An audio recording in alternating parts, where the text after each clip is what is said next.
Kumusta mga brad? Pag-usapan natin ang tunay na dahilan kung bakit biglang nawala ang orihinal na gumanap ng Spider-Man na si Tobey Maguire. Aalamin natin kung bakit sinisante ng Sony ang aktor na ito at nasaan na siya ngayon. Kung bago ka lang sa aking channel, huwag kalimutang i-click ang subscribe button at notification bell para updated ka sa mga kwento at trivia na gaya nito. Let's go!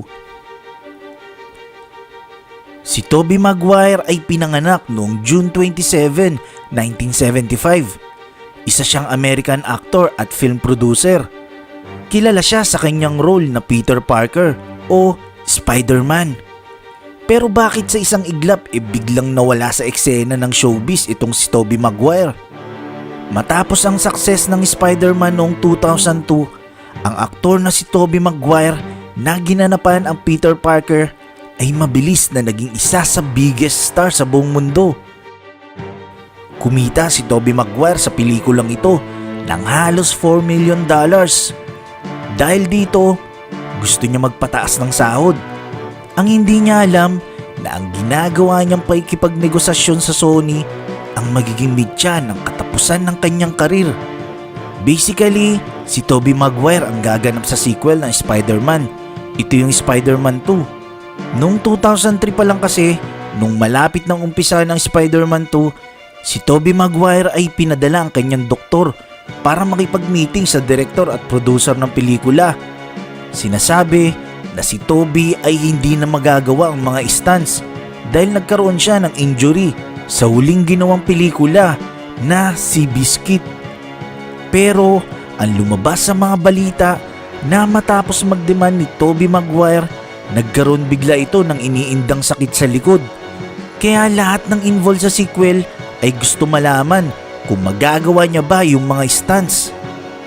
Ayon sa report ng Variety noong 2003, si Tobey Maguire ay hindi masaya na mas malaki pa sa kanya ang kinita ng producer na si Laura Ziskin doon sa unang film. Nasa $30 million kasi ang kinita ni Laura. Naglabas ng pahayag ang Sony na ang sinasabing injury o back pain problems ni Tobey Maguire ay isang kalokohan lamang. Hindi raw pwedeng madelay ang film ng sobrang haba, kaya inofera ng kumpanya si Jake Gyllenhaal bilang kapalit niya. Si Jake ay napabalitaan din na nakikipag-date sa dating leading lady ng unang Spider-Man na si Kirsten Dunst. At that point, nireport ng Variety na ang manager ni Tobey Maguire ay gumawa ng paraan para hindi ito mapalitan. Kinausap nito ang management ng Sony na patatahimikin nila itong aktor nila. Ayon din sa kanyang manager, puwapayag ito si Tobey Maguire na mag-undergo ng medical test para mapatunayan na ready na siya sa gagawing sequel. So hindi natuloy na palitan si Tobey ni Jake dahil natuloy pa rin ang Spider-Man 2 at siya pa rin ang gumanap nito.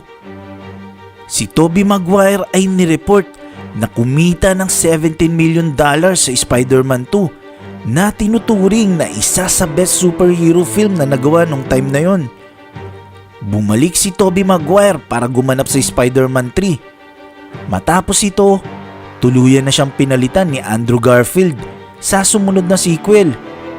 Ayon sa Sony, sinisante nila itong si Tobey Maguire bilang Spider-Man dahil sa kanilang suspecha na pinipeke lamang nito ang kanyang injury para makipag-negotiate sa kanila ng mataas na sahod.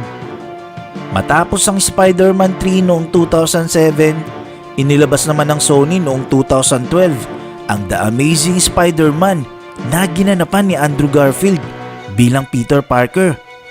Sinundan naman ito noong 2014 ng The Amazing Spider-Man 2 na si Andrew pa rin ang gumanap. Pero nung i-announce dapat ang release ng The Amazing Spider-Man 3 sa 2017 sa isang event, hindi nakadalo itong si Andrew Garfield dahil tinatrangkaso. Ito ang dahilan kaya sinisante rin ito. Yun din yung time na hinak ang Sony Pictures kung napanood nyo yung video ko tungkol dyan. After ng incident, hindi na natuloy ang pag-release ng The Amazing Spider-Man 3. Nakipag-partners ang Sony sa Marvels para payagan lumabas ang Spider-Man sa Marvel Cinematic Universe film na Captain America Civil War. Dahil sinisante na si Andrew Garfield, si Tom Holland na ang gumanap rito. Noong November 2016, nireveal ni Tom Holland na pumirma siya ng kontrata para sa 3 Spider-Man movies at 3 solo movies. Ang The Amazing Spider-Man 3 na dapat ipapalabas sa taong 2017 ay nireboot at pinalitan ng Spider-Man Homecoming na ginanapan ni Tom Holland. Sinundan pa ito ng Spider-Man Far From Home noong 2019 at may ilalabas pa itong sequel sa taong 2021 na siya rin ang gaganap.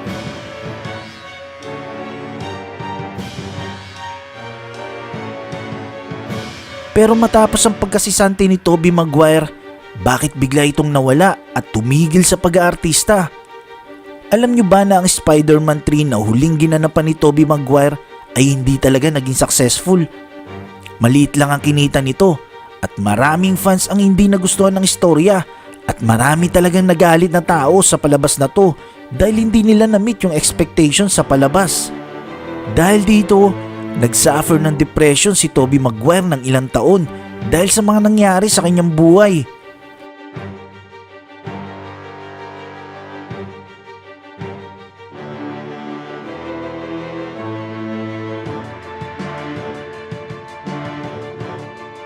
Lalo itong nalulong sa sugal.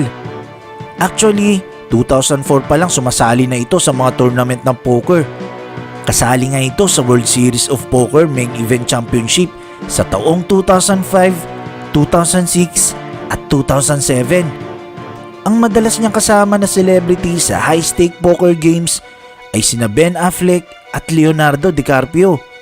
Ang pagiging addict niya sa sugal ay lalong napasama sa kanya dahil nademanda pa ito dahil sa involvement niya sa illegal poker ring. Si Tobey Maguire ay nanalo na ng $10 million sa poker games. Illegally, mas marami pang napanalunan niya.